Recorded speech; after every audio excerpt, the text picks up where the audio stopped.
Hello everyone. So we will begin with our first class of polity. That is first book of our NCRTs, that is Indian Constitution at Work. For your information, I'll just show it. This is the Indian Constitution at Work. This is your book that you will read. थोड़ी भारी लगती है book but easy है language, क्योंकि 11th standard के बच्चों के लिए बनाई गई है, तो बहुत इजी रहता है उसका लैंग्वेज. तो विल स्टार्ट विद इट. तो पहले तो वी विल सी कि एकदम बेसिक देखेंगे हम कि कॉन्स्टिट्यूशन क्या है, क्यों है, किस लिए है, and then will move to the next chapters. तो पहले आपका अगर बेसिक बन गया ढंग से तो फिर हम अगले चैप्टर्स को ईजीली ग्रास्प कर सकते हैं. ठीक है. So this session will be a little slower but the next sessions will be on point. Okay, so we'll begin with the first chapter of Indian Constitution at Work is Constitution, why and how. ठीक है. अभी why and how जानने से पहले हम पहले ये पता करेंगे कि what is Constitution. ठीक है. हमने हमेशा देखा है कि हमारा जो UPSC का सिलेबस है which is polity, ठीक है, उसमें हम कुछ और नहीं बस लॉ सीखते हैं. ठीक है. What is our Indian law? Indian law is nothing but polity. और ये कहाँ पे लिखा है? तो ये सब कुछ मेंशन किया हुआ है हमारे कॉन्स्टिट्यूशन में. ठीक है. So what is this constitution? So it's very simple. Constitution is nothing but only a book that our forefathers have written it for the smooth functioning of our country. India को कैसे चलाया जाए, कैसे अच्छे से रूल किया जाए, उसके लिए एक लॉ बुक बनाई है, एक रूल बुक बनाई है, एक गाइड बुक बनाई है which is known as our constitution. Okay. और उसको हम चालू करेंगे हम बेसिक NCRTs के साथ. Okay. So yes, what is constitution? जैसे मैंने बोला, it is a guide book, it is a rule book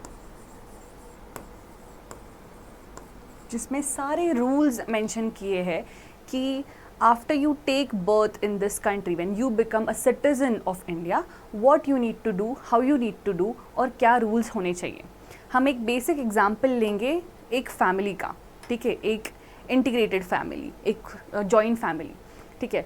so if the family consist of से फोर फैमिलीज़, अगर 4 भाई बहन एक साथ रह रहे और उनकी फैमिलीज एक साथ रह रहे, it's not a nuclear family, एक साथ रह रहे, तो वो रहने के लिए, पीसफुली एग्जिस्ट करने के लिए फॉर अ लॉन्ग टर्म कुछ रूल्स रहते हैं. जैसे कि कब खाना खाना है, कितने बजे खाना खाना है, घर पे क्या क्या बनना चाहिए, वेज खाएंगे सब लोग या नॉन वेज खाएंगे, या फिर यहाँ पे इसकी सोने की जगह है, वहाँ पे आप सो सकते हो. ये सारे जो रूल्स होते हैं ये कहीं ना कहीं पे तो पता होने चाहिए, तब जाके फंक्शनिंग बहुत स्मूथ और सिंपल हो जाता है.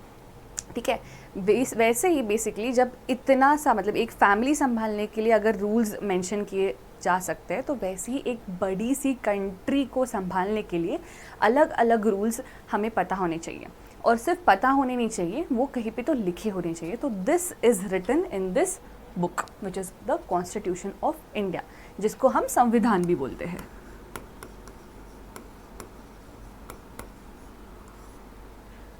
ठीक है. So this rule book, this guide has lot of provisions कि किसने क्या करना चाहिए, किसकी क्या ड्यूटी है, किसकी क्या पावर्स है, और वो इतनी बल्कि है, इतनी बड़ी है कि अगर आप अभी पढ़ने जाओ तो आपको वो समझेगी ही नहीं, क्योंकि इतने सारे रूल्स है उसमें, इतनी सारी हैवी लैंग्वेज यूज़ की है उसमें. ठीक है. तो हम उसे धीरे धीरे समझेंगे, धीरे धीरे पढ़ेंगे क्या है, क्यों है. बेसिकली वो उसका जो बेटर वर्जन है, जो बहुत डिटेल्ड वर्जन है, वो हम लक्ष्मीकांत से पढ़ेंगे. ठीक है. अभी तो हम सिर्फ NCRT से बेसिक चीज़ें उठाएंगे कि राइट्स क्या होते हैं, इक्वालिटी क्या होती है.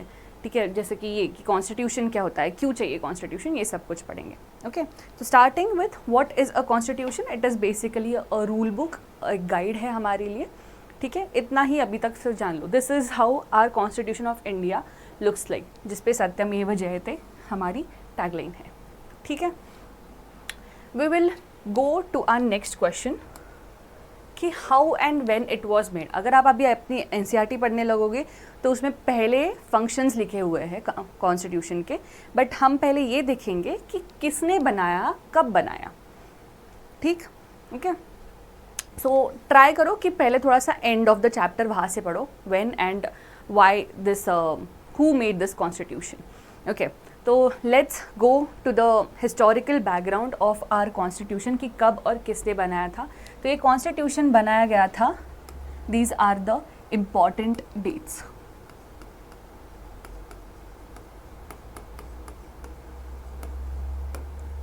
ठीक है, ये सारे इंपॉर्टेंट डेट्स है, इसे हम देखेंगे, बट उसके पहले will see who made it. Okay, so this was made by Indians. अभी मैं इंडियंस फोकस इसलिए कर रही हूँ क्योंकि ये बनाया गया था 1947 के बाद, और 1947 से पहले हमारे यहाँ पे ब्रिटिशर्स थे। सो जो रूल बुक चलती थी, जो लॉज चलते थे, वो ब्रिटिशर्स के चलते थे, ना कि इंडियन लॉज। पर जब हमें इंडिपेंडेंस मिला तो फिर बाद में हम इंडियंस ने मिलके ये कॉन्स्टिट्यूशन बनाया। अभी इतना ज़्यादा पॉपुलेशन है इंडिया का, तो सब आके तो नहीं बना सकते कॉन्स्टिट्यूशन, सब बोल तो नहीं सकते ये रूल होना चाहिए, इसमें ये होना चाहिए। तो देयर वर रिप्रेजेंटेटिव्स, मतलब हमारे ही रिप्रेजेंटेटिव्स थे जिन्होंने मिल के ये कॉन्स्टिट्यूशन बनाया। और क्योंकि हमारे ये रिप्रेजेंटेटिव थे इसलिए सब ने उसे एक्सेप्ट भी किया। ओके, सो बड़ी बड़ी हस्तियाँ थी जिन्होंने ये कॉन्स्टिट्यूशन बनाया। जो सबसे पहला नाम आता है related to constitution is doctor Baba Saheb Ambedkar.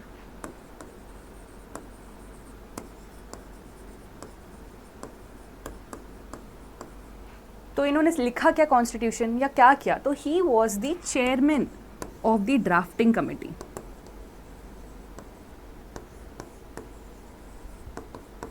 अब ये कमेटी थी, ठीक है, ये कमेटी कहाँ की थी, ये थी कॉन्स्टिट्यूएंट असेंबली की।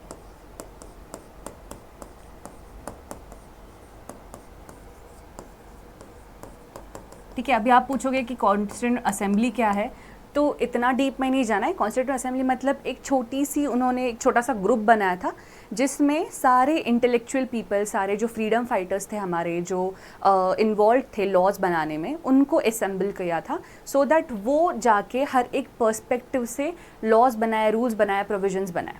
ठीक है, तो ये कॉन्स्टिट्यूएंट असेंबली में there were number of people and these were elected. तो इलेक्टेड कैसे किए थे, जो हमारे प्रोविंसेस थे, जैसे कि बॉम्बे प्रोविंस हो गया, बंगाल प्रोविंस हो गया, ये जो प्रोविंसेस थे वहाँ पे जो लॉ मेकिंग बॉडी थी, लेजिस्लेचर असेंबली बोलते थे उसको,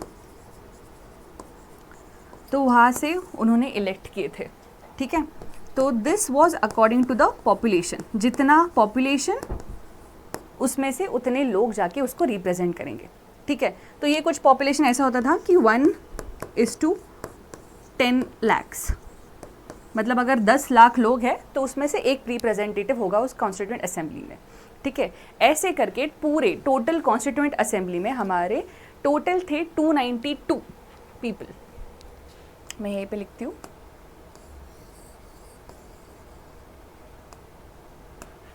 292। ठीक है, अभी ये आए थे Bengal, Bombay province, north province, यहाँ से आए थे ये लोग। ठीक है, पर कुछ कुछ स्टेट्स ऐसे थे जो प्रिंस, किंग्स संभालते थे, छोटे छोटे ऐसे थे, जैसे हैदराबाद हो गया। ठीक है, तो ये जो प्रिंसली स्टेट्स थे वहाँ से there were total of 93 representatives.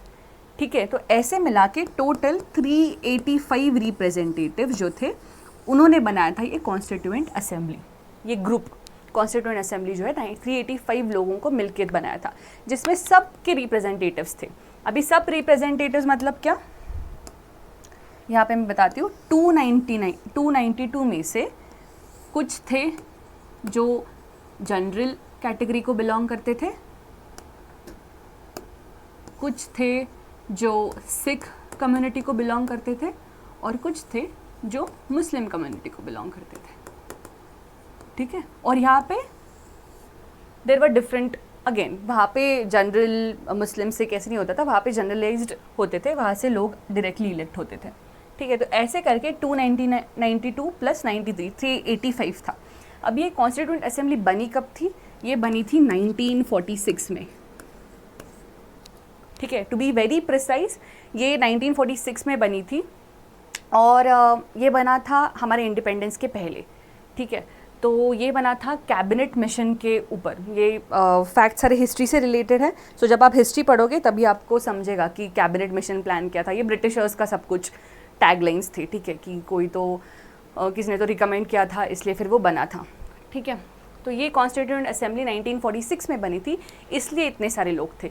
1947 में जब पार्टीशन हुआ तभी बहुत सारे लोग पार्टीशन में पाकिस्तान में चले गए थे, राइट। तो इसके बाद ये जो असेंबली थी after partition, it came down to 299।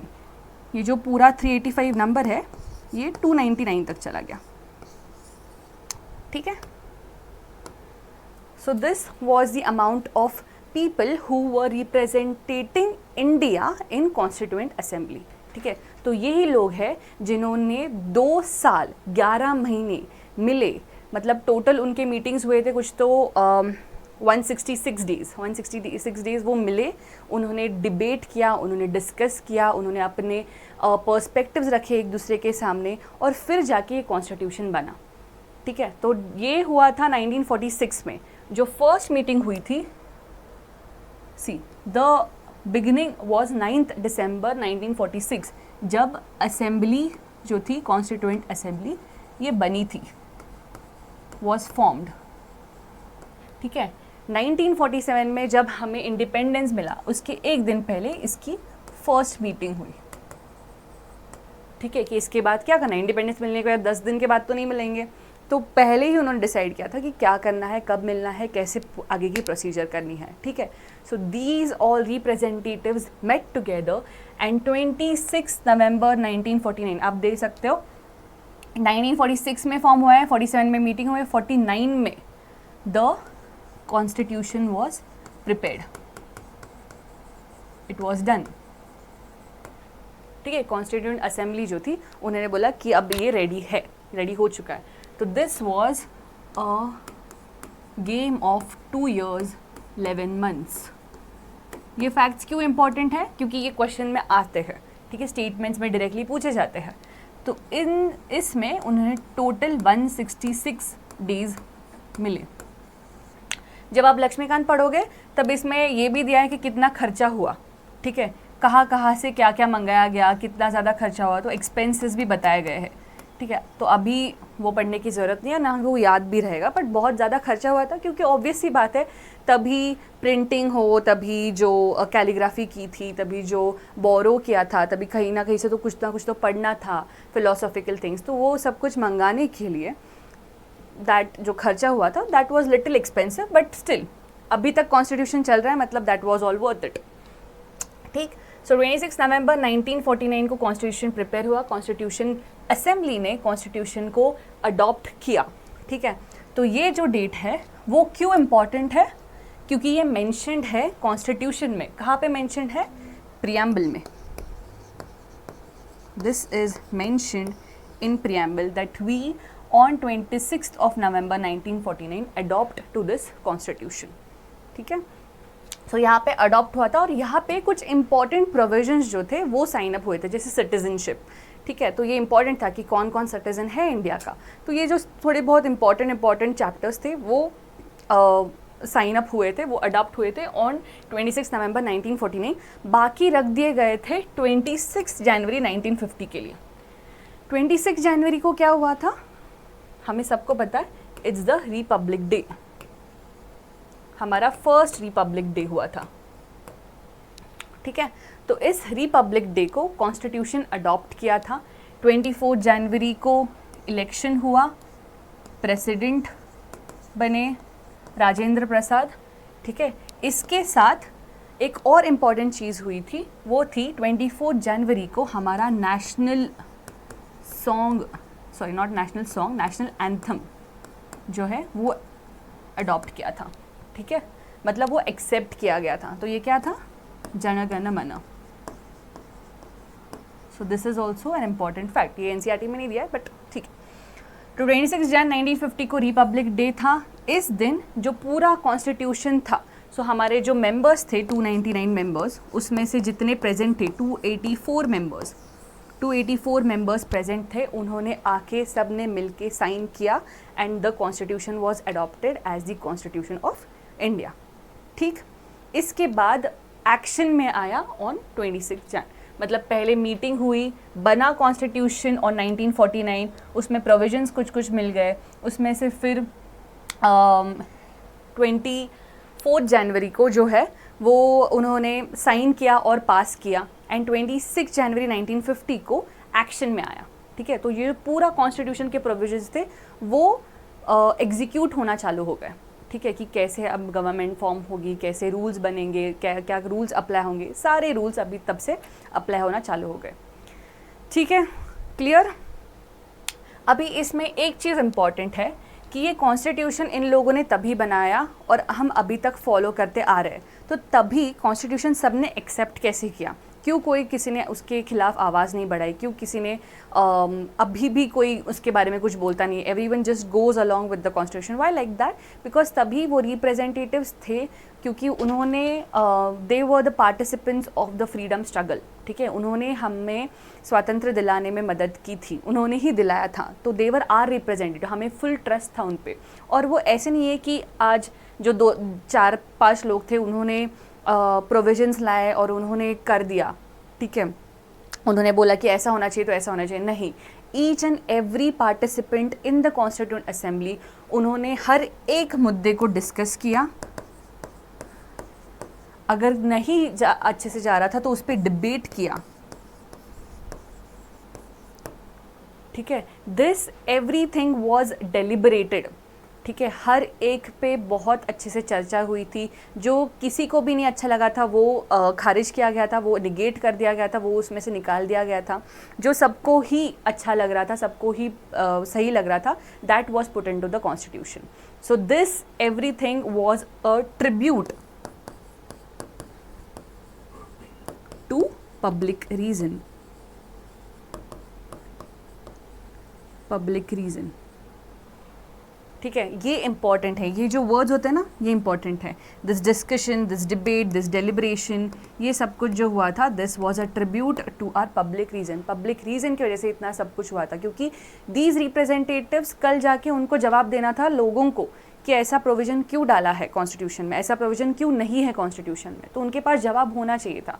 So because of this इतने साल लग गए उनको कि सब लोग सहमत हो ऐसा कॉन्स्टिट्यूशन बनाया, और ऐसा कॉन्स्टिट्यूशन उन्होंने बनाया, and this is a proof कि उन्होंने इतने अच्छे से रिसर्च करके ये कॉन्स्टिट्यूशन बनाया कि वो अभी तक चल रहा है, ना कि दूसरे देशों जैसा which are keeping on making constitution. मैं एग्जाम्पल देती हूँ आपको नेपाल का, there is this example of Nepal. Nepal का एग्जाम्पल क्यों दे रही हूँ मैं, क्योंकि नेपाल का कॉन्स्टिट्यूशन 5 बार बनाया गया, 5 से ज़्यादा बार बनाया जा सकता है, अभी तो और बन रहा है, तो ये बनाया था उनके किंग ने। अभी अगर किंग बनाएगा मतलब किंग खुद के बारे में और एक ही इंसान है जो सोच रहा है सब कुछ, या फिर और 2-3 लोगों का सहायता लेके कर रहा है, बट यहाँ पे ऐसा नहीं है, यहाँ पे हर एक कोने से एक एक इंसान आके वहाँ पे बता रहा है, वहाँ पे रिप्रेजेंटेटिव थे अलग अलग कम्युनिटीज़ की, being India such a diverse country, right. So Nepal में अभी तक 5 से 6 बार कॉन्स्टिट्यूशन बन चुका है, बट इंडिया ने एक बार ही कॉन्स्टिट्यूशन बनाया था और वो अभी तक चल रहा है। So it is because of these intellectual people who took their time, who invested their time, discussed, deliberated, debated on everything, and then gave us this constitution. Okay, so these are like, ये हमने example लिया नेपाल का, ऐसे बहुत सारे constitutions है इन countries है जिनके अभी तक कॉन्स्टिट्यूशन जो है वो अभी तक चेंज हो रहे हैं। चेंज मतलब पूरा खारिज किया जा रहा है, पूरा नेगेट किया जा रहा है। Okay, so this is why Indian constitution is something जो इतने साल हो गए, 75 years and above, and still it is working with so good content. इसकी और एक वजह है, that is this borrowed features. अगर आप NCERT खोलोगे तो ये फर्स्ट चैप्टर के एंड में बोरोड फीचर्स लिखा है, बट हमने ये पहले ही डाल दिया है to I make you understand कि ये क्यों चला है ज़्यादा। अभी हमें इसको बोरोड फीचर्स तो बोलते हैं, but this is not the correct word to be use. Borrowed features is something, ये जो कॉन्स्टिट्यूशंस थे, बिकॉज इंडिया जस्ट इंडिपेंडेंट हुई थी एंड हमें आदत नहीं थी खुद को रूल कैसे करना है, ठीक है, तो उस टाइम पे क्या किया जा सकता है, इस एक्सपीरियंस जो है किसी और का एक्सपीरियंस, उसको लेके we try to adopt it, ठीक है, मतलब ऑब्वियस ही बात है, कोई बड़ा होगा आपसे तो आप जाके उनका एक्सपीरियंस पूछते हो, उनकी बातें जानते हो और फिर आप खुद की लाइफ में उसको इम्प्लीमेंट करना चाहते हो, right. So this is what we did. हम उन देशों के पास गए जिनके पास खुद का कॉन्स्टिट्यूशन है और अच्छा कॉन्स्टिट्यूशन है, उनके पास गए and then we borrowed some features. Borrowed in the sense we just took कि ठीक है, this is good and this will be applied in our country, ठीक है, तो फिर अच्छा होगा। ऐसे करके हमने एक जगह से नहीं उठाया, हमने हर जगह से जो जो अच्छी चीज़ें थी वो उठाई और वो इम्प्लीमेंट किया in the version of Indian style. ऐसा नहीं कि कॉपी पेस्ट किया है, ठीक है, इंडियन स्टाइल को, इंडियन मतलब हमारी कंट्री को क्या सूट होगा उस हिसाब से उसको चर्न करके हमने अप्लाई किया है, ठीक है। तो as you can see British constitution, अभी यही सबसे बड़ा है ब्रिटिश कॉन्स्टिट्यूशन, क्योंकि ब्रिटिशर्स 200 साल उन्होंने हमें रूल किया, तो ऑब्वियस सी बात है, तो थोड़ा बहुत माइंडसेट, थोड़ा बहुत जो प्रोविजंस थे ऑलरेडी वो ब्रिटिशर्स के हिसाब से थे, तो उन्हीं के हिसाब से थोड़ा अगर हम इम्प्लीमेंट करना चाहेंगे तो that would have been easy. तो इसलिए हमने ब्रिटिश कॉन्स्टिट्यूशन से बहुत सारी चीज़ें उठाई which would be advantages for us, ठीक है। सो जैसे first pass the post, parliamentary form of government हो गया, idea of rule of law, speaker का इंस्टीट्यूशन, लॉ मेकिंग प्रोसेस, ठीक है, ये सारी चीज़ें आपको आगे समझेगी कि क्या है, बट अभी सिर्फ देख लो कि क्या क्या बोरो किया है। आयरिश कॉन्स्टिट्यूशन, आयरलैंड से हमने DPSP, directive principles of state policy, मतलब गवर्नमेंट को जब कोई पॉलिसी इंप्लीमेंट करनी रहती है, पॉलिसी बनानी रहती है, तो वो कौन कौन से मुद्दों पे बना सकता है, ठीक है, तो ये वहाँ से लिया गया। Principles of liberty, equality and fraternity, now these are very important principles, ठीक है, तो ये ऑलरेडी थे फ्रांस के कॉन्स्टिट्यूशन में, तो वहाँ से उठाए गए। कनाडा में क्वाजी फेडरलिज्म, ठीक है, अभी दिमाग नहीं लगाना है कि क्या है क्वाजी फेडरलिज्म, देखेंगे हम बाद में। आइडिया ऑफ रेसिडुअल पावर्स, ये सब कुछ हमने कनाडा से लिया। USA से भी हमने लिया, that is charter of fundamental rights, very important, okay. Power of judicial review, independence of judiciary, ठीक, मतलब सुप्रीम कोर्ट, हाई कोर्ट वगैरह, ठीक है, ये सारी चीज़ें हमने US से ली। ऐसे और भी बहुत सारी चीज़ें हैं जो हमने ऑस्ट्रेलिया से ली, ठीक है, 2-3 और कंट्रीज़ है USSR से लिया, बट वो हम बाद में देखेंगे। अभी तो बेसिक और इम्पॉर्टेंट चीज़ें जो है वो है ये, these are the borrowed features of constitution, you can say the things we thought are valuable enough to implement in our own country, तो हमने ये यहाँ से देखा था, ओके, ठीक है। नाउ वी विल सी कि इसकी ज़रूरत क्या थी, what was the need of a constitution. अभी हमने जैसे देखा कि एक रूल बुक है, ये एक गाइड है, ठीक है, तो कुछ ना कुछ तो इसके फंक्शंस हो गए जिसके लिए ये कॉन्स्टिट्यूशन बना था, ये कॉन्स्टिट्यूशन की ज़रूरत थी, या फिर ब्रिटिशर्स छोड़ के जा रहे थे तो वी कुड हैव सेड कि हम इंडिपेंडेंट है, अभी कुछ भी करो, कोई भी कुछ भी करो, कोई कुछ फ़र्क ही नहीं पड़ता। बट देन यही होता था कि इतनी बड़ी कंट्री है, ठीक है, इतने सारे लोग हैं, अगर सबको फ्रीडम दे दिया, सबको बोल दिया कि जो करना है वो करो, मतलब यू कैन इमेजिन कि इतने सारे रूल्स होके भी हमारे यहाँ पे इतने क्राइम्स हो रहे हैं, इतने झगड़े होते हैं, इतनी सारी चीज़ें हो रही है, तो अगर ये रूल बुक नहीं होता तो क्या होता, तो there would have been killings all over, पक्का, guarantee. So that was the basic need कि एक रूल बुक होना चाहिए to provide a set of basic rules, ठीक है। तो this was the first function of the constitution कि एक बेसिक सेट ऑफ रूल होना चाहिए सबके लिए, ठीक है, ताकि जो लोग हैं सोसाइटी में रहने वाले वो अच्छे से कोऑर्डिनेट करके रहे, ठीक है। जैसे हमने फैमिली का एग्जांपल लिया था कि अगर रूल हो कि तुम इस समय उठोगे, तुम ये गाड़ी लेके जाओगे, तुम वो गाड़ी लेके जाओ, तुम जब आओगे तब ये जाएगा घर से, ऐसी जो सारी चीज़ें हैं, जब ये होगा तभी कोऑर्डिनेट कर पाओगे, तभी पीसफुल एग्जिस्टेंस हो सकता है, राइट। सो ये जो एग्जिस्टेंस था इसको प्रोवाइड करने के लिए हमने कॉन्स्टिट्यूशन लाया, और ऐसा ही नहीं रखा। जो कंट्रीज़ विदाउट कॉन्स्टिट्यूशन चल रही है वो कंट्रीज़ एग्जिस्ट ही नहीं करती है अभी, और अगर कर रही है एग्जिस्ट तो they are living a very miserable life, okay. So yes, this was the first need of constitution to provide a set of basic rules, ठीक है, easily for the peaceful coordination. Coordination किसका? Of the members of society, ठीक है। सो आप देखोगे NCERT में पहला function यही दिया है, provide a set of basic rules, done. You are done with this. तो this is the first function of basic rules. अब ये जो बेसिक रूल्स है ये बनाएगा कौन? वो तो जो ओवरऑल जो रूल्स थे वो तो बना के चले गए जो कॉन्स्टिट्यूएंट असेंबली था, बट आगे ये रूल्स के मतलब जो स्पेसिफिक रूल्स हो गए, ठीक है, वो बनाएगा कौन? और ऊपर से ये लोग तो 60-70 या फिर 100 साल तो जिएंगे नहीं, तो आगे के रूल्स बनाएगा कौन? ठीक है, जो जो प्रोविजंस के ऊपर रूल नहीं बनाया गया है उसके ऊपर रूल कौन बनाएगा? ठीक है, तो ये सब कुछ स्पेसिफाई किया था कॉन्स्टिट्यूशन में. ठीक है, ऑब्वियस ही बात है कि एक रूल बुक जो आज बनाई है वो 60-70 साल के बाद या 100 साल के बाद तो काम में नहीं आएगी, वो हमेशा चेंज होनी चाहिए. वहाँ पे कोई ना कोई तो गवर्निंग बॉडी होना चाहिए जो देखेगा कि रूल बराबर फॉलो हो रहे हैं या नहीं हो रहे हैं. ठीक है, सबको ठीक लग रहा है या नहीं लग रहा है. तो ये सब कुछ स्पेसिफाई किया था कॉन्स्टिट्यूशन ने. तो पहला फंक्शन है to provide the basic rules, plus दूसरा फंक्शन है कि ये स्पेसिफाई कौन करेगा, कौन बनाएगा ये रूल्स. तो the second function was to specify who has the power to make decisions in a society. किसके पास पावर रहेगा? मेरे पास रहेगा, आपके पास रहेगा, किसके पास रहेगा पावर? ठीक है, तो ये हुआ था कि पावर जो है वो गवर्नमेंट के पास रहेगा, और ये गवर्नमेंट किस हिसाब से बनेगा ये भी कॉन्स्टिट्यूशन में दिया था. Decides how the government will be constituted. ऐसे नहीं कि आप आके डायरेक्टली सरकार बना सकते हो. तो वो कैसी सरकार बनेगी, जैसे अभी हम इलेक्शंस देख रहे हैं, इलेक्शंस के बाद सरकार बनती है. तो ये जो सारे जनरलाइज्ड रूल्स थे वो कॉन्स्टिट्यूशन ने दिए. ठीक है, और फिर उन्होंने बोला कि ये जो गवर्नमेंट आएगी, the government which will be constituted by the ways of elections. ठीक है, चुनाव के द्वारा जो इलेक्शंस के द्वारा जो सरकार बनेगी वो रूल्स, वो पॉलिसी और वो इम्प्लीमेंटेशन करेगी.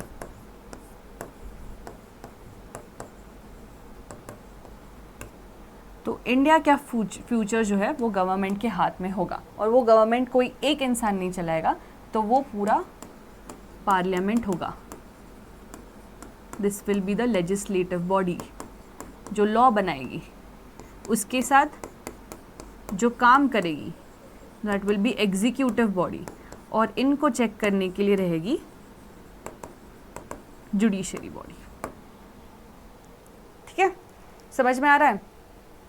तो कौन बनाएगा, सरकार कैसे बनेगी, ये सारी चीज़ें कॉन्स्टिट्यूशन ने बताया. तो this is the second function of constitution, to specify who has the power to make decisions in a society, और गवर्नमेंट कैसी कॉन्स्टिट्यूट होगी, ये सेकेंड था. ठीक है, अभी मैंने पावर तो दे दिया, पर कितना पावर होना चाहिए? ठीक है, you know that power is something जो अच्छी भी होती है, और अगर बहुत दे दी तो बुरी भी होती है. तो अगर अनलिमिटेड पावर दे दी किसी को, मतलब वो ऑथोरिटेटिव बन जा सकता है, डिक्टेटर बन सकता है. जैसे कि हिटलर, उसके पास पूरी पावर चली गई थी, तो वो डिक्टेटरशिप हो सकती है. तो वो चीज़ भी नहीं होनी चाहिए. जितनी पावर दी है उसको लिमिट भी करना चाहिए. ठीक है, तो ये लिमिट करता है constitution. So to set some limits on what a government can impose on its citizens. नहीं तो कल गवर्नमेंट आके बोलेगा कि आप एक ही रोटी खाओगे उसके ज़्यादा कोई रोटी नहीं खाएगा. या फिर घर के बाहर शाम को 7 बजे के बाद कोई नहीं निकलेगा, अगर निकलोगे तो तुरंत जेल में डाल दिया जाएगा. ठीक है, ऐसे अगर डेली बेसिस पे आपको रूल्स बनाए गए, आपके ऊपर रूल्स बनाए गए, तो आपका फ्रीडम, आपकी इक्वालिटी, सब कुछ चला जाएगा. तो ये किसी को भी मान्य नहीं होगा. तो ये पावर जो है गवर्नमेंट को जो दी है, उसके ऊपर लिमिटेशंस भी कॉन्स्टिट्यूशन ही डालते हैं कि आपको पावर तो दी है, पर कितनी पावर है वो मैं बताऊँगा. Okay, so the constitution has some limits on what a government can does. अभी लिमिट, अब ये जो क्या बोलते हैं इसको, जो लिमिट्स होते हैं, ये फंडामेंटल है.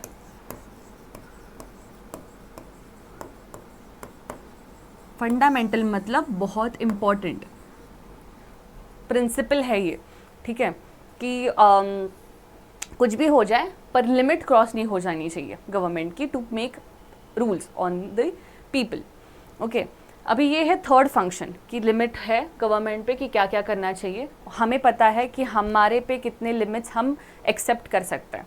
ठीक है, पर ये सब कुछ जो हम करें, कॉन्स्टिट्यूशन बना रहे, गवर्नमेंट बना रहे, रूल्स बना रहे, उनके ऊपर फिर वापस लिमिट्स डाल रहे, तो ये सारी चीज़ें हम क्यों करें? What is this all for? तो this all is that thing but to fulfil the aspirations of society and create conditions for a just society.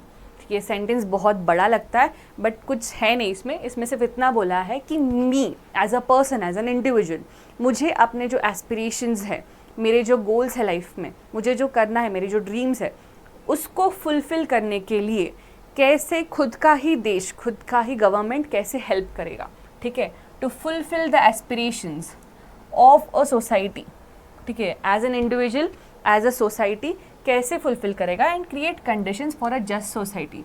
ऐसे ना लगे कि मेरे साथ अन्याय हो रहा है और किसी और को फेवर किया जा रहा है, ठीक है।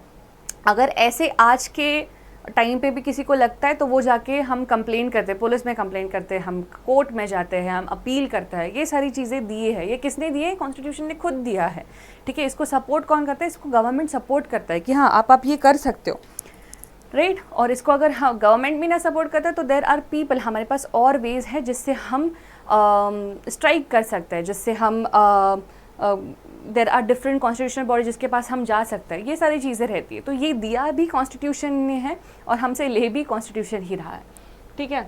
सो ये सारी चीज़ें सिर्फ इसलिए की जा रही है टू मेक श्योर कि we as an individual grow, ठीक है। हमारे पास हमारे राइट्स रहे, हमारे पास हमारी फ्रीडम रहे, हमारे पास ये ड्यूटीज़ भी रहे। जैसे फ्रीडम आता है, जैसे हम खुद के हक मांगते हैं, वैसे ही कॉन्स्टिट्यूशन हमें ड्यूटीज़ भी देता है कि आप हक से ये तो मांग रहे हो पर आपको आपकी ड्यूटी समझ में आनी चाहिए। जैसे कचरा नहीं करना है, ठीक है, सड़कों पे आके ये सारे मतलब दंगे वगैरह नहीं करने, दीज आर सम ड्यूटीज़, ठीक है। पर्यावरण जो है, एनवायरनमेंट जो है, उसको कंजर्व करना है। All of these things are duties also with comes with the rights. Rights हैं तो ड्यूटीज़ भी रहेंगे, ठीक है। तो preamble, fundamental rights, fundamental duties, ये सारी चीज़ें अब हमें दी है कॉन्स्टिट्यूशन ने ताकि हम आगे बढ़ सके एज अ सोसाइटी, ठीक है। प्लस इसके साथ हम education wise we can say कि मटेरियलिस्टिक वेलबींग जो है हमारा, ठीक है, रोटी कपड़ा मकान, ये सब कुछ जो है वो हक की चीज़ें हैं। तो ये सब कुछ हमें मिले तब जाके हम एस्पायर होंगे and as a nation we can develop. नहीं तो क्या होगा? क्लोज्ड इकोनॉमी हो जाएगी। नहीं तो हमें बस इतना ही दिया और इतना ही सोचना है, हम आगे का कुछ सोचेंगे नहीं, ना इन्वेंशंस हो गए, ना चर्चे हो गए, ना डिस्कशंस हो गए, ना कुछ और होगा।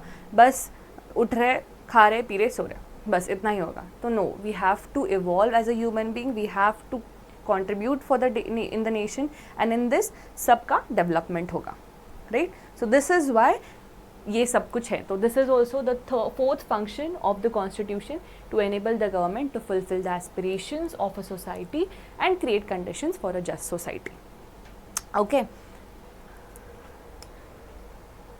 एंड इस सब का जो मोरल है, इस सब का जो बेसिक चीज़ है कि क्यों हो रहा है ये सब कुछ, it is only to express the fundamental identity of a people. हम क्या है, क्यों है, किस लिए है, तो ये सब कुछ एक हमें कलेक्टिव आइडेंटिटी देता है। We all being living in India as the citizen of India belong to diverse culture, tradition, religions, ethics, morals, everything. But हमको एक साथ जोड़ता है the word India and हम चलते हैं उसके constitution के हिसाब से. So this is the collective identity of all the Indians. ठीक है. So to express the fundamental identity of the people, this constitution belongs. Okay, clear? हम सब जो लोग हैं, people come and agree to this constitution. इसकी वजह से ये constitution चलता है. This is the simple end line of this. कि क्यों है ये? क्योंकि हम सब ने एक्सेप्ट किया इस कॉन्स्टिट्यूशन को. इतने साल से जो कॉन्स्टिट्यूशन है वो चल रहा है, वो सरकार चला रही है, वो लोगों को चला रहा है, लोग उसको एक्सेप्ट कर रहे हैं, इसलिए कॉन्स्टिट्यूशन अब तक चल रहा है. Okay, that is the reason why we call it as a successful. Not only we, मतलब Indians नहीं, पूरा जो world है वो उसको successful constitution मानता है, क्योंकि इतने बड़े country को संभालना with such a diverse population. आपको तो पता भी नहीं होगा इतने languages हैं इंडिया में, ठीक है, इतने लैंग्वेजेस, इतने रिलीजन्स, इतने ट्रेडिशंस, कल्चर्स, ये सारी चीज़ें उनको संभाल के एक कॉन्स्टिट्यूशन बनाना जो 75 ईयर्स से ज़्यादा चल रहा है इज़ कमेंडेबल है। ये क्यों है, क्यों इतना चल रहा है, ये हम सब कुछ देखेंगे, बट वो धीरे धीरे। ओके, तो these are the primary 5 functions of a constitution कि कॉन्स्टिट्यूशन क्यों है, किस लिए है। ठीक, moving to the next topic कि how effective is this constitution and what makes it effective. Effective मतलब क्या कि इतना अच्छे से क्यों इम्प्लीमेंट हो सकता है कॉन्स्टिट्यूशन, क्या क्या राज है इसके पीछे। ओके, सो पहला है मोड ऑफ प्रमलगेशन। ठीक है, अभी आप ये जो सारे वर्ड्स हैं एनसीईआरटी में पढ़ोगे कि mode of promulgation, the substantive provision of a constitution, balanced institution. ठीक है, तो मोड ऑफ प्रमलगेशन मतलब कि अस्तित्व में कैसे आया। ठीक है, इसका अस्तित्व, बेस बोल सकते हो आप, ओरिजिन कहाँ से हुआ। ठीक है, क्यों इतना इफेक्टिव है कॉन्स्टिट्यूशन, तो इसका जवाब आपको खुद पता है। क्यों इफेक्टिव है हमने अभी देखा, इफेक्टिव है क्योंकि सारे लोगों ने, मतलब द पीपल और the citizens of India have accepted it. क्यों एक्सेप्ट किया है, क्योंकि इन्होंने ही इलेक्ट करके कॉन्स्टिट्यूएंट असेंबली के जो लोग हैं उनको कॉन्स्टिट्यूएंट असेंबली बनाई थी। कॉन्स्टिट्यूएंट असेंबली ने ही कॉन्स्टिट्यूशन बनाया, इन्होंने ही एक्सेप्ट किया और इसके वजह से वो अभी तक चल रहा है। तो इसका ओरिजिन ही पीपल है, सिटीजन्स ऑफ इंडिया, इसलिए इफ़ेक्टिव है। हम सब ने एक्सेप्ट कर लिया है उसको। जब भी when a person is determined as the citizen of India, जब वो नागरिक हो जाता है इंडिया का, उसी टाइम पे उस पर कॉन्स्टिट्यूशन भी लागू हो जाता है। So that is because the people have accepted it, we as an Indian have accepted it. So similarly ये जो साउथ अफ्रीका है, यूएसए है, ठीक है, ये सारे जो कंट्रीज़ है, even these are successful because the people have contributed in making the constituent assembly. Directly नहीं, खुद जाके वहाँ पे कुछ बनाया नहीं है, पर इनडायरेक्टली, जैसे कि उन्होंने रिप्रेजेंटेटिव्स वहाँ पे भेजे थे खुद के इलेक्ट करके, और तब जाके कॉन्स्टिट्यूएंट असेंबली बनी थी, इसलिए वो प्रमलगेशन है। That is the mode of promulgation, that is why the constitution still exist, इसलिए इतना वो इफेक्टिव है। ठीक है, जैसे मैंने बोला नेपाल के राजा ने बनाया था कॉन्स्टिट्यूशन, इसलिए उसको 4-5 बार अभी तक वो बना ही रहे, इतने सालों से बना रहे।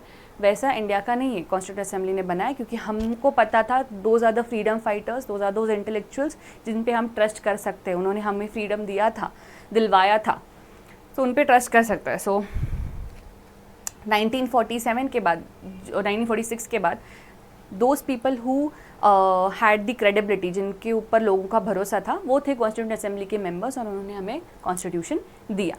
ठीक, किसी एक राजा ने, किसी एक इंसान ने नहीं बनाया, सब ने मिलके बनाया है ये, इसलिए वो चल रहा है अभी तक। The second provision is the substantive provision. Substantive provision मतलब कि स्वतंत्र है।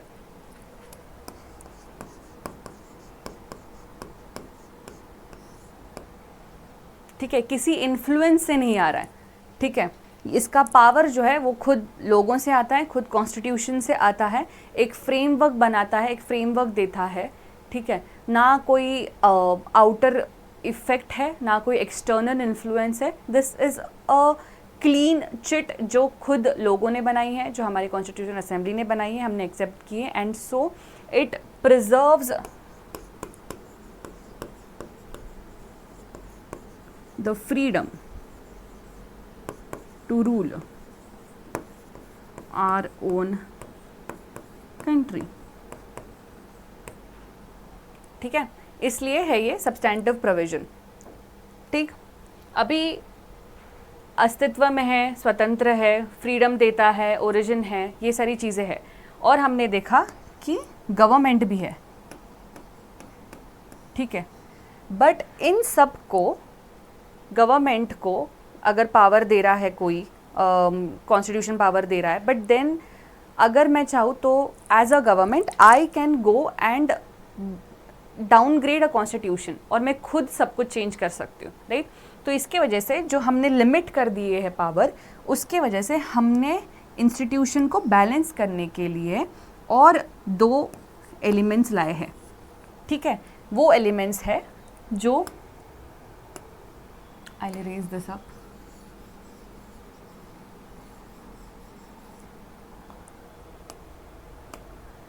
ठीक है। जैसे गवर्नमेंट है जो लॉ बनाता है, ठीक है, उसको क्रॉस चेक करने के लिए हमने एग्जीक्यूटिव को लाया है। उनको क्रॉस चेक करने के लिए हमने जुडिशरी बिठाई है। मतलब अगर कोई भी इनमें से कॉन्स्टिट्यूशन के ऊपर जाना चाहे तो इनमें से जो दूसरे लोग हैं वो उनको नीचे खींचेंगे, ठीक है। तो ऐसे इसको, इस जो अरेंजमेंट को बोलते हैं चेक्स एंड बैलेंसेस, ठीक है, चेक्स एंड बैलेंसेस। अब ये चेक्स एंड बैलेंसेस मतलब क्या, कि हमने, मतलब कॉन्स्टिट्यूशन ने एक हॉरिजॉन्टल पावर भी बनाई है और एक वर्टिकल पावर भी बनाई है। हॉरिजॉन्टल पावर मतलब क्या, लेजिस्लेचर, एग्जीक्यूटिव और जुडिशरी, ये तीनों एक ही लाइन में आते हैं, अलग अलग पावर्स दिए गए हैं। अगर गवर्नमेंट बहुत ज़्यादा स्ट्रिक्ट रूल्स बना रही है, तुम्हारे फंडामेंटल राइट्स को छीन रही है, तो तभी जुडिशरी आके उसको बोलेगा कि आप ये नहीं कर सकते, ये बेसिक रूल के खिलाफ है, ये बेसिक हक के खिलाफ है, ठीक है, you can not go against this. तो ऐसे होता है चेक एंड बैलेंस। तो this is a horizontal devolution of the powers. इसके साथ वर्टिकल डिवोल्यूशन भी होता है, जैसे कि सेंटर एंड स्टेट। सेंटर के पास अपने अपने रूल्स है, अपने अपने पावर्स है, नॉट रूल्स, पावर्स है, ड्यूटीज़ है। वैसे ही स्टेट के पास, मतलब सेंटर मतलब क्या, इंडियन गवर्नमेंट, ठीक है, लोकसभा, राज्यसभा, प्रेसिडेंट, ये हो गया सेंटर। स्टेट क्या है, स्टेट मतलब विधानसभा, विधान परिषद, जैसे महाराष्ट्र, केरला, तमिलनाडु, यूपी, बिहार, राजस्थान, ये सारे स्टेट्स हो गए। उनके अलग अलग जो अपने अपने लेजिस्लेचर्स रहते हैं, लॉ मेकिंग बॉडीज़ रहते हैं। हाई कोर्ट भी उनका हो गया तो उनकी वो जुडिशरी होगी, सीएम जो हो गया वो एग्जीक्यूटिव हो गया, विधानसभा, विधान परिषद जो है वो लेजिस्लेचर हो गया, ठीक है। ये समझेगा धीरे धीरे, पर अभी हम सिर्फ ओवरऑल देख रहे हैं। तो ये सारा है पावर ऑफ डिवोल्यूशन। तो उन्होंने हॉरिजॉन्टली भी किया है और वर्टिकली भी किया है। सेंटर में भी अलग पावर्स दिए, स्टेट में भी अलग पावर्स दिए हैं, ठीक है। तो ये एक दूसरे को चेक करते रहते हैं, ठीक है, कि कोई अपने लिमिट के बाहर तो नहीं जा रहा है। तो इसके बोलते हैं चेक एंड बैलेंसेस, ठीक है। अगर एक सबका पावर गवर्नमेंट में दिया है तो गवर्नमेंट ऑब्वियस सी बात है कि जो भी सरकार आएगी वो कॉन्स्टिट्यूशन के ऊपर जाएगी, नया कॉन्स्टिट्यूशन बनाएगी, ठीक है। ये ऐसा ना हो, इसलिए जो पावर्स है, जो ड्यूटीज़ है, वो बाइफर्केट कर दिए हैं। So this is known as a balanced institutional design, ठीक है। सबको अच्छी तरह से पावर बांट दी गई है ताकि अगर कोई एक तरह से उभरना चाहे या फिर अपने पावर्स का मिसयूज़ करना चाहे, वो तो दूसरा कोई ना कोई तो उसको रोक लेगा, ठीक है। This is the basic principle of checks and balances, okay. अभी ये जो इंस्टीट्यूशन है, ये जो, एक सेकेंड, ठीक है, ये जो इंस्टीट्यूशन है ये बनाया था 1946 को, 1947 को बनाया था, पूरा बनाया था 1949 में, ठीक है। अभी चल रहा है 2024। अभी ऑब्वियस सी बात है कि इनमें बहुत ज़्यादा चेंजेस हो गए इन सालों में। तो इसमें जो भी चेंजेस हो गए उसको एडॉप्ट करने के लिए भी प्रोविजंस बनाए गए हैं कि जो भी चेंजेस हो गए, ठीक है, जैसे भी एथिकल चेंजेस हो गए, मोरल चेंजेस हो गए, जो भी दुनिया में चल रहा है, वेस्टर्न इन्फ्लुएंस हो या फिर ईस्टर्न इन्फ्लुएंस हो या फिर खुद के इंडिया में जो चेंजेस होने हैं, तो वो कैसे हम प्रोविजन कॉन्स्टिट्यूशन में डाल सकते हैं। So that is why the whole constitution is not stubborn. ऐसा नहीं कि यही है, बस यही फॉलो करना है, इसके चेंज ही नहीं होगा।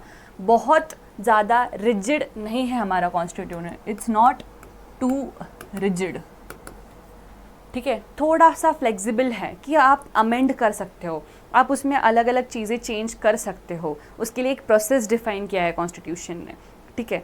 तो इसलिए this is not too rigid but it is also not too much flexible कि हाँ आपको लग रहा है तो आप चेंज कर दो, ये प्रोविज़न आपको लग रहा है कि नहीं अभी सूट नहीं हो रहा इस टाइम पे तो आप उसको चेंज कर दो, नहीं ऐसा नहीं है। तो it is not too rigid, it is not too flexible, it is a balance of these both, थोड़ा सा रिजिड भी है, थोड़ा फ्लेक्सिबल भी है। अगर बहुत फ्लेक्सिबल होता तो अभी तक कॉन्स्टिट्यूशन ख़त्म हो जाता, अगर बहुत रिजिड होता तो भी कॉन्स्टिट्यूशन ख़त्म हो जाता, क्योंकि वो अडॉप्ट ही नहीं कर रहा है जो चेंजेस हो रहे इतने साल में। ठीक है, जैसे कि अभी आप एग्जाम्पल ले सकते हो LGBTQ का। ठीक है, ये बहुत ज़्यादा न्यूज़ में था, तो ऑब्वियस ही बात है जो हमारे फ्रीडम फाइटर्स थे they would have not thought in this process, right.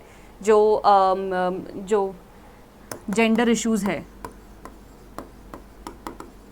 ये उनके दिमाग में तभी नहीं आएगा, क्योंकि तभी ना इतना फेमस था ये कंसेप्ट, मतलब तभी ना इतने चर्चे में था। तो ऑब्वियस ही बात है कि 21st सेंचुरी में ये सारी चीज़ें आएंगी, इससे अलग अलग और चीज़ें होगी। ये तो मैं सिर्फ अभी बोल रही हूँ, या फिर आप हेल्थ से लेके देख सकते हो कि कोविड, ठीक है, they would have not imagine कि कोविड जैसा कुछ होगा।